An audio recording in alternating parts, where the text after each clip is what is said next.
Welcome back to another episode of Off Hours with Bourbon Lens. This is Jake, and I have the good pleasure of catching up with a good friend of the Bourbon Lens, Seth Benhaim of Broken Barrels. Seth, what's going on, brother? Not much at all. Hanging out. How's the West Coast? You know, that's back in the day, Tupac said the best coast. The best coast. It's fantastic. Weather's good. Not too hot anymore. Getting into October here in a week, and my favorite time of year, so I'm just in a good mood all around. Yeah, man. I woke up this morning, it was 50 degrees, and I was like, this is awesome. High of 70. It's nice. I was like, yeah. Welcome to fall. Can we get this for like 6 months, please? It's not going to happen. I would take it year round, man. Oh, if the San Diego, but I can't afford San Diego. It heats up. San Diego heats up. Yeah, it's still like average temperature, like through most of the year, 70. Yep. The water's freezing cold in San Diego.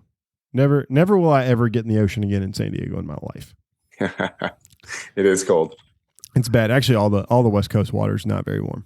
But we just got to catch up in Kentucky for Kentucky Bourbon Festival. So what's going on with you? I know you bounce out here a few times. Bourbon on the Banks. What else do y'all have going on? Coming back for Bourbon on the Banks. That's October 1st. So I will be there alone, holding down the fort for the company, and hopefully I'll be able to grab some product and be out there with something to sell. If not, I'll at very least be able to sample what I bring with me, which is limited to about 12 bottles. But maybe I'll pour 6 and sell 6, or I don't know. We'll figure something out. Maybe we'll work on it. But yeah, Bourbon on the Banks, and then there's several more. There's a Pasadena Whiskey Festival coming up in California. There's a Long Beach Whiskey Festival. There's we do an event with Lee's Liquors in Nevada. That'll be in November. So we'll be out there. I'll be signing bottles at a Lee's Liquor. They actually, speaking of what's going on, our Luciferous single malt that has been, it was originally released. A few of our barrels went to the folks at tastersclub.com. I believe they still have bottles and ship. And they are the only online selling retailer that carries our Luciferous single malt cast strength 122.6 proof release for this fall, or late summer, early fall. And then that will also be landing, I think now, like this month, at Lee's Liquors in Las Vegas, all over. They got about 20 stores. And then there should be a few trickling down to Southern California, maybe Total Wine and a few other independent retailers. But not a lot. It was only 4 barrels. Very, very, very small run. And yeah, it's been very well received. I don't know. You just did a write up on it, so I was going to say, like, if you think about it, if you want to know before you buy, you can go check out bourbonlens.com and click on the reviews. We did a Luciferous review, and I tell you what, I love the Amaro French oak finish. The name is aptly given. Luciferous, I think of like sinful, and like this drink could be very sinful because you can drink a lot of it very quickly. Doesn't drink like 122.6 at all. Got a great like light, soft finish on the back end, but like it lingers there for a while. So it's just kind of like, it's just with you. But it's not like giving you a burn. There's a lot of complex flavors happening on the palate that I really like. So, $69.99, tastersclub.com. You can click the link actually in the review. I put it on there, so you can click to Tasters Club and grab one. Try to make it easy for the people. Yep. But, speaking of barrel releases, I would be remiss for all the people. We've done this mini series with Off Hours, and we have our exclusive Off Hours barrel pick available right now on sharedpour.com. You can get it shipped to your house in 2 days. It's awesome. We're super excited to finish this mini series here with Seth today. So go grab you a bottle. Super limited. Only 96 bottles available. Probably will sell out very quickly. So super excited about that. But we do have another barrel pick coming up, so be on the lookout for our Lux Row barrels that will be dropping here sometime soon as well. That's another great one. Yeah. So anywho, for the people that have been listening to the Off Hours podcast, one of the things we talk about is we don't talk about whiskey very much. We've done all that here in the first 5 minutes of the show. So we're going to talk about life and the pursuit of happiness. So Seth, one of the things I always ask you, and I feel like you probably get tired of me asking you this question, is how hard is it to run a whiskey brand from California when a lot of your whiskey's in Owensboro, Kentucky? I think we got used to it, although there was the benefit of being able to drive there. But when we started our vodka brand in 2013, we were contract. We've only known contract producing. We've never run our own stills or done production, really ourselves until recently when we opened our own distilling license and rectifying and our stuff here in California. So pretty much 99% of our experience has been contract. So doing something, whether it was Nevada or now the vodka in Texas or the whiskey in Kentucky or the whiskey originally when we first started buying barrels in Nevada, it was, a lot of trust and a lot of explanation and education of what we wanted to see done with our products. So that was kind of the world we knew. We never really had, the challenges of, doing it ourselves and having control and then expanding to make more products somewhere else that wasn't, the way we were used to doing it. Mm-hmm. That was not our experience. So the challenges that we've had, I mean, there's, I'm not going to name names or people or places, but there have been instances where you're told production's happening on Monday and you trust that written word via email. And then you call Wednesday or Thursday and say, how's production going? Go, oh, we didn't do it. And you're like, what do you mean you didn't do it? Like, no, you're next week. Like, okay, well, we told people you were doing it, and now we've got distributors and customers going, all right, it's coming, and they're posting about it, and their employees are getting ready to do trainings, and there's demos scheduled, and everything moves. And so that's challenging. So if you, if you find yourself in that situation, if anyone listening is an industry person, and I'm sure there are, that's a challenging position to be in. And I don't wish that upon anyone. It sucks. Yeah. So speaking of that, like, you have this entrepreneurial like mindset, right? And like, has there ever been a time where your wife looked at you and be like, why the hell are we doing this? There was a lot of we in the beginning, I think, like she actually worked with us for a year and then we had cash issues. And I was like, look, is there any way we can like not pay each other or not pay, this and that? And so she's like, then I'm going to go get a job. So she like went and found a different thing. And, we treated it like our thing for a while. And now she looks at me and like, what's happening with your work? And so it's definitely fallen on my shoulders 100% now. But my wife, we would never even be where we are today if my wife didn't help out in the times that she did with, my wife's a graphic designer and an art director. So she redesigned our vodka from when I first met her. She was honest. We were like, just started dating and I showed her the vodka brand and I was like, what do you think? She goes, it's okay.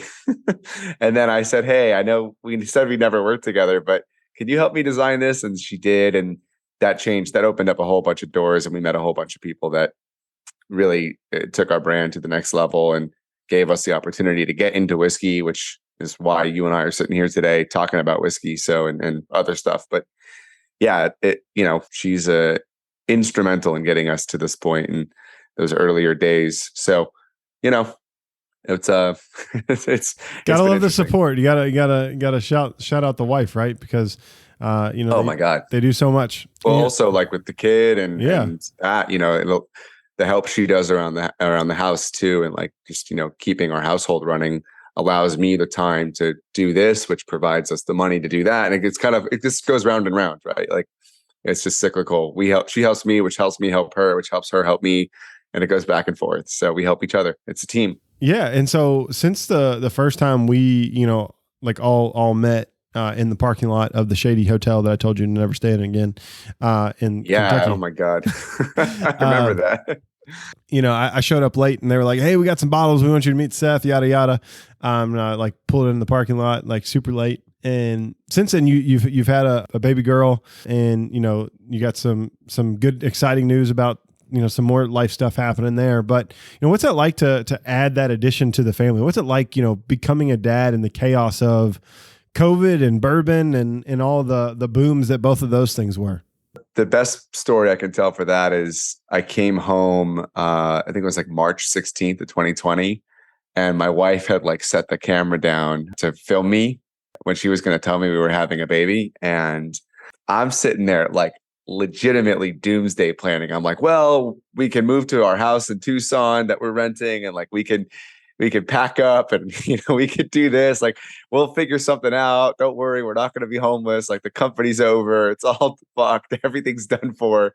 I'm literally saying this. And then she comes out with a bag and hands it to me. And then you watch my mood shift. Like, I'm like, oh my God, like big news and all that. So that was kind of I think that video though kind of sums up like so much of what that year was like. It was just like this roller coaster of, are we going to be homeless? Are we going to have jobs? Are we going to get sick and die? Are, like all these emotions and thoughts and things are happening. And then there's also so much joy.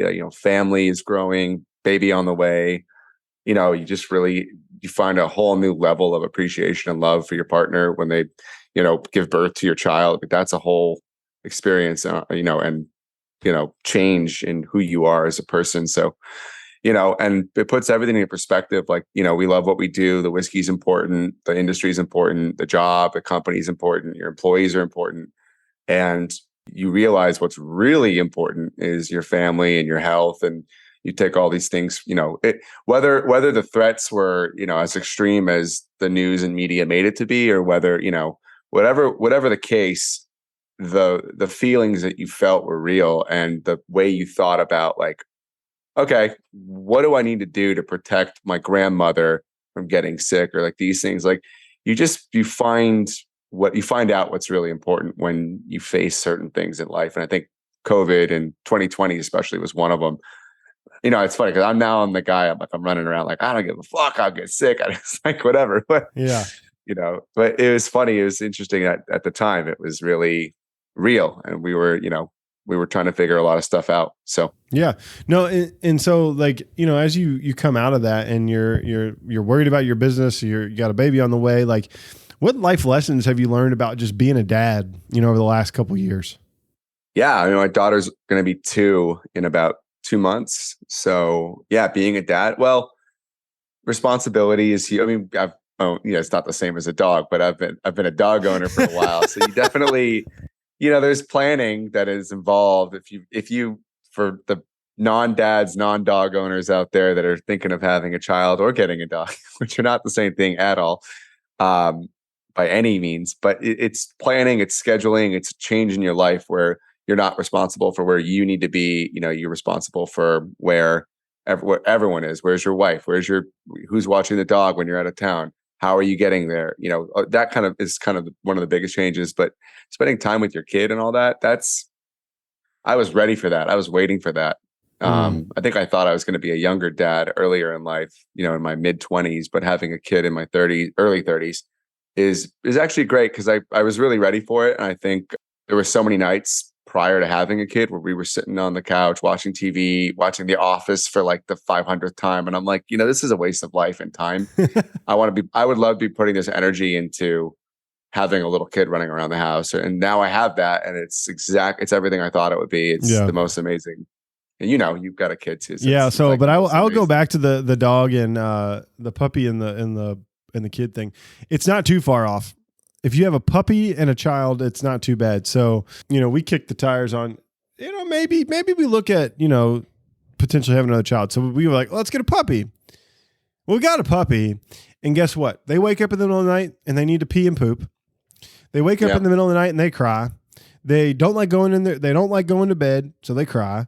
They can't tell you anything. They gnaw on you. Babies as they teeth. They eat your shoes. So destroy your stuff. Yeah. It's not too far off. It's not.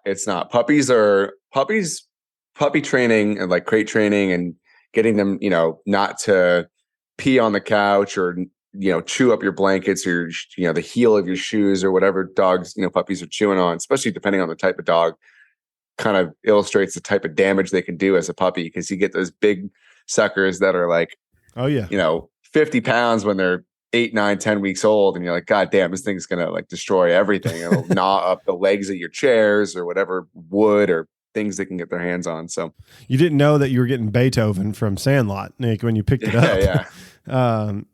So we got a dog. It's part Old English sheepdog, part poodle, and it's going to be a massive dog. And it like just tries to like make everybody its bitch. And it's, you got to show him who's boss. And like my son, he doesn't get that, right? He's 3. He's like, we're like, push him down. He's like, I don't want to hurt the dog. And I'm like, you're stronger than him. And so today the dog was just sitting there minding his own business.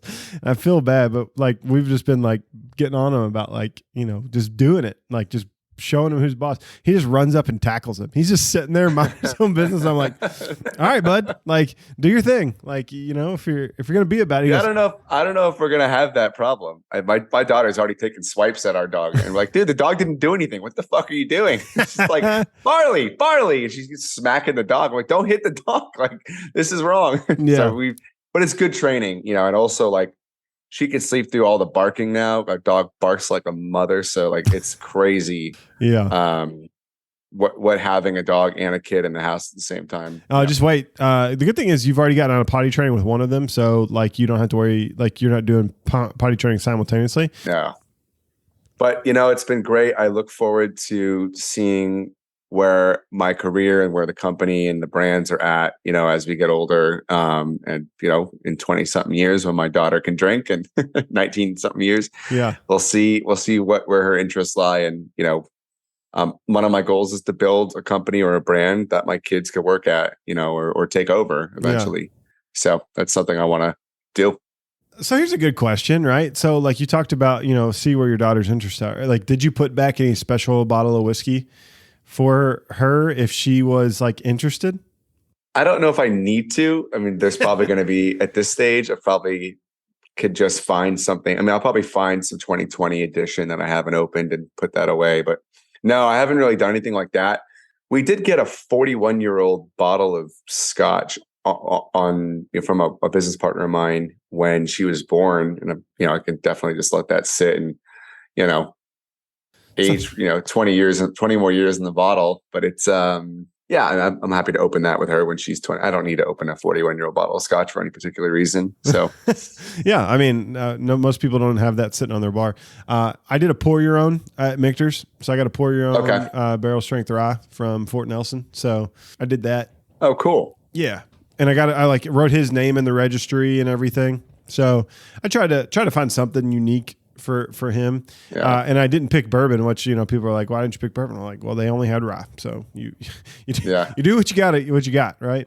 I thought about putting a barrel, like if I could buy a new make barrel from somewhere and then call it, name it after her, the cask, and then put it away. And then she'll have her own barrel of whiskey. That's 21-year-old barrel that sits in our garage kind of thing. But that ship sailed. She would only be 19. No, well, I could find something I could probably find from Green River a barrel that was filled on her birthday. Yep. And then take that or buy that particular barrel. That way, I didn't do it. It'd be a little retroactive to do it now, but I'm sure I could find a barrel and buy that one barrel. I'm sure they would hook me up if I needed to. And then you just have you have the broken barrel, single barrel of, your daughter's name. No. It wouldn't be for the public. It'd be for us as a family, like her cask. Like it sits in the garage. This is our barrel. Like just go get your thief.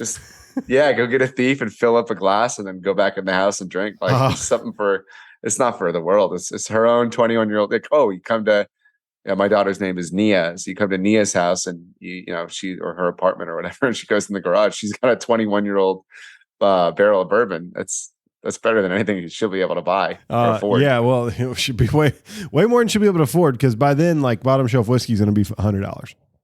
Oh yeah. Thank you, inflation. Well, that's inflation and just I remember when bourbon was $20. Yeah, and that wasn't even all the bad stuff. Like that was the good stuff at $20. I remember when the good days are you can still get old fits for $7.99 here. Yeah, 80 proof. Well, we did Heaven Hill, not terrible. Yeah, it was like 3 years. You said. I think it's like 3 or 4 years. I think actually Heaven Hill only puts out 4-year product. So we've got the Heaven Hill green label here. I've got a full case of it. It's 12 bottles. Yeah. Oh, yeah. We keep a case here. Can't beat it. It's great. It's now disappeared. Like yeah. Now you can buy 7-year Heaven Hill for $50 a bottle. Yeah, you and I can reminisce about what you can't get and what you can get for quite a while. Do you remember the first bottle of whiskey you ever bought? Oh, went out and purchased? You purchased myself? No, I don't remember the first one, honestly. It'd be such a blur now. I was buying all kinds of shit in college with a fake ID, actually. So I was buying Captain Morgan Private Stock I liked a lot, and all kinds of different vodkas and liqueurs. We were doing cocktails. I try to make like the floating cocktails in my dorm room, like the red, white, and blue, or the Jamaican flag, or like all the different colors. We would do like these crazy, disgusting shots. And then I'm sure there was a Jack Daniels or something in there, but it doesn't, stand out in memory. I remember buying, when I first moved back to LA after college, I bought a bottle of this thing called Tap 357 or 257. It was a maple, it was a Canadian whiskey that was a maple syrup, like flavored whiskey. And I put it in a decanter and I would sit and drink it. And I was like one of the first things I drank neat, like not on the rocks, not like, it was the first whiskey I remember like thinking, oh man, I was watching like Mad Men at the time. Like, oh, I'm like Mad Men. Like I'm like 23 years old, drinking out of a decanter with a nice glass in my little garage office behind my grandma's house, and just thinking I was the shit. Drinking like flavored whiskey, like cheap whiskey. It's like $19 a bottle kind of stuff. Oh. That was probably my first like, I'm a man drinking whiskey like moment. In having a decanter kind of made you feel higher end or classier. I guess. Yeah. It does. I have an infinity barrel bottle in a decanter, and it was when my bar was probably only like 70 bottles. So there's like a half a shot of every bottle I owned of the 70 bottles, proportional. Yeah. So like you have everything from Thomas H. Handy to Michter's 10 to like Old Fitz 80 proof in there. Yeah. Yeah. It's rough. It's something I wouldn't say everyone should drink. It'll put hair on your chest. But my first bottle of whiskey I ever bought, Weller 12, $23.99. Really? Yep. You knew what was up when I didn't know. They told me to go buy the whiskey closest to $25. Oh yeah. And they were like, and if it has a number on it, it's probably good. Yeah. I think I got a bottle of Weller Red at retail, not knowing that it was rare, allocated, special, blah, blah, blah, probably 2016 or 17. Yeah. And then I remember trying it next to like Russell's Reserve and thinking Russell's Reserve 10 was way better. And then like, I still think it's probably true. But, today, if someone said, I'll give you a bottle of Russell's Reserve or a bottle of Weller 107, you'd got to be damn stupid. I mean, only for the fact that you could go buy Russell's 10 5 seconds later at like the nearest Target or CVS or something. Like you could just go buy it anywhere, at least in California. Oh no, Russell's 10's everywhere. You can find Russell's 10 hiding in the couch if you look hard enough, like just between the cushions. But like probably have a bottle sitting there. But people don't realize Russell's 10 is just really damn good whiskey. It's dude, I thought maybe it might disappear or lose its age statement or something. So I did buy a few bottles of it. That and Eagle Rare, I actually stocked up a couple bottles. Yeah, I mean, like it's one of those things. Like like Heaven Hill Green Label is a perfect example, or Heaven Hill White Label when it was the white 6. Yeah, like I got one bottle of that. I had friends that stocked up like multiple cases. Yeah, I knew a guy actually, Jim Shannon from the Bourbon Road. Yeah, has a bunch of those. He gave me one. He was nice enough to give me one, which is how I got one because I've never seen it. On a shelf in my life. Yeah. But there's plenty of places in Kentucky where you can go get a pour for like $8. So it's not like you can't drink it. You just can't drink it as much as you want without paying for it. Yeah. A little more than retail, but it's around. So I always get a pour of that when I'm in Kentucky, like at a bar, if I see it. There you go. That's a good one. So you a lot of people may not know this about you, but if they've paid any attention to any of your Instagram posts, you have like probably, I'm going to call it 1,200 bottles now. Like what's your prized possession that you think, other than your stuff, exclude that? What do you think your prized possession is? Well, I was smart. I started saving a lot of my stuff now. So any single barrel you get from us, know that I've already taken a case. Nice. Like just whether it's been stated or not, like I am stealing a case of every single barrel that anyone buys from us because unless it's like something we continuously produce, like the Reserve Oak, like I don't take cases of those from like big customers, but there's some of the our stuff, like the one we did with the Salterns finished Rare Americana. Yeah, I've got a case of that, or I got a case because it's not that I'm drinking it. It's like I want to be able for years to come to go back and see what I had made. Yep. And see what I was producing then, and maybe to judge myself later on and say, man, I've gotten a lot better, or man, It used to be better, but I can't say that if I can't find it or I can't have it. And there's a lot of batches of the earlier bourbons that we made that I'll never get to try because I didn't save any of it. So I'm missing like batches 4 through 8 of our original bourbon. Granted, it's the old bottle and I'm way more, invested and attached to our new bottle. So, but it's still, we don't have it. But in my collection here, I would say some of my favorites, I've got a couple Bruichladdich or scotches that I'm really, I'm very happy and fortunate to have. I think that are nice bottles. That two of which I'm one of which I'm going to open this year. I actually was able to back it up with another bottle that I bought in Ireland this summer. So I'm going to open one of them for my birthday this year, which is next week. And your Hebrew came out when you said Bruichladdich. The laddie, I can't remember if it's Bruichladdich or Bruichladdich. I can't remember, but it's one of the two. I'm still on my first cup of coffee here, so I'm figuring it out. Forgive me. Yeah, I'm not Scottish, so I'm probably saying it all wrong. Nah. And then that, and I really love my Bardstown collaboration, the white label, the original. Yeah. Muscat Mistel. Muscat Mistel is the best whiskeys on the planet. Oh, bro. So I love that bottle. I found it. Love it on a shelf at a bar, and it had a pour left in it. And I was like, "Can I just have the bottle? Because I just want to sniff it." The bartender's like, "I can't give you the bottle." I'm like, so I like sat there and like huffed the bottle for Noticed it, yeah, for a few minutes. Intoxicating. It's intoxicating, and it's really such a unique flavor. And then they came out with another one. It was like a purple label. Yep. Where they put that same stuff back into new char for new barrel for another year and a half. So it became like a 13-year if you count the year and a half in the Mistel barrel. And it's not as good. It's really interesting, but it's not as good as the white label. Yeah. And it was like $350. It's the most I ever spent on a product in my life. Yeah. I'll never do that again. I'll never spend $300 on a bottle. There's no reason. Yeah.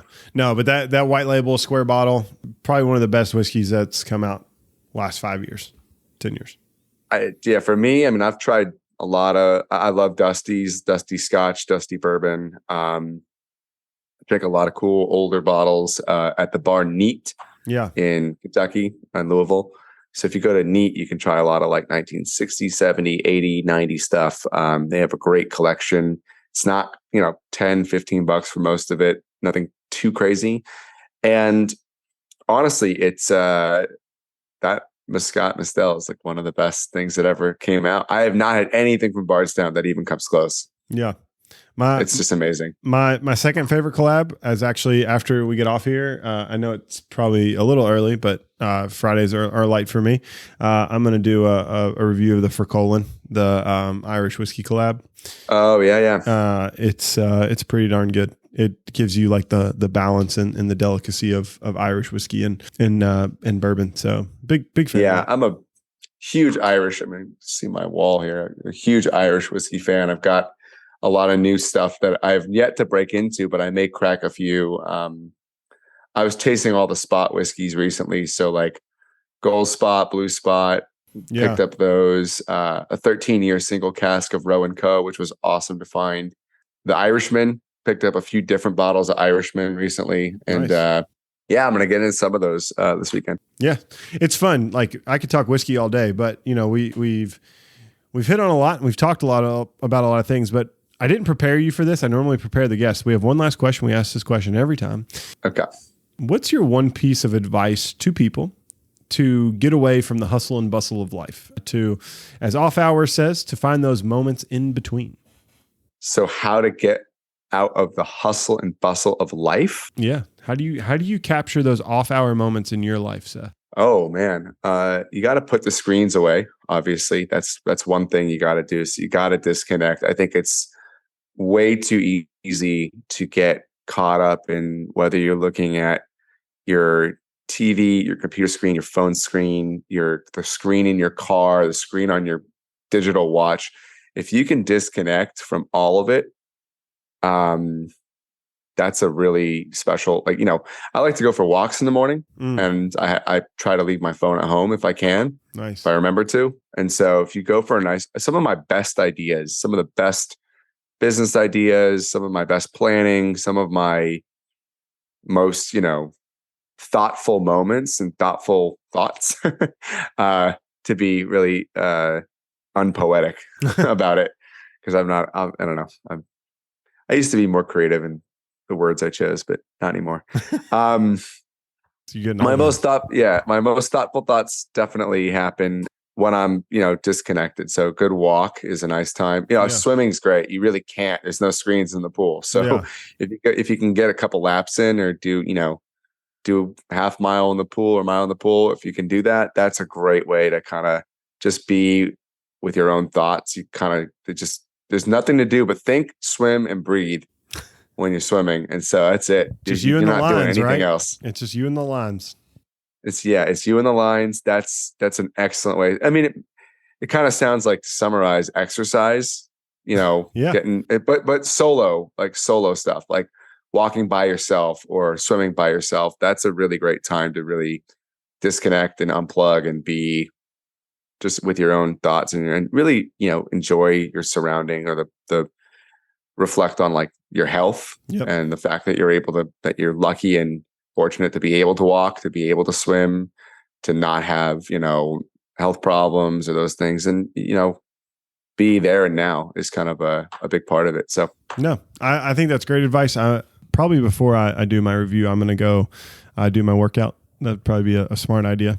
That'd be the health conscious thing to do. So I need to get that done today. So Seth, really appreciate it. We give everyone this last shot. Tell people a little bit where they can find out more about what Broken Barrel is up to. First, check out our website, brokenbarrelwhiskey.com. Follow us on Instagram @brokenbarrelwhiskey. Read some reviews on great websites like bourbonlens.com. And if you're looking for a specific like product, Google's really cool because it works really well. If you just type in Broken Barrel, plank walker, luciferous, reckoner, any number of the crazy wild things that we've released, even our core. You want the California oak, you want cast strength, just Google it. There's so many stores and places that sell it online.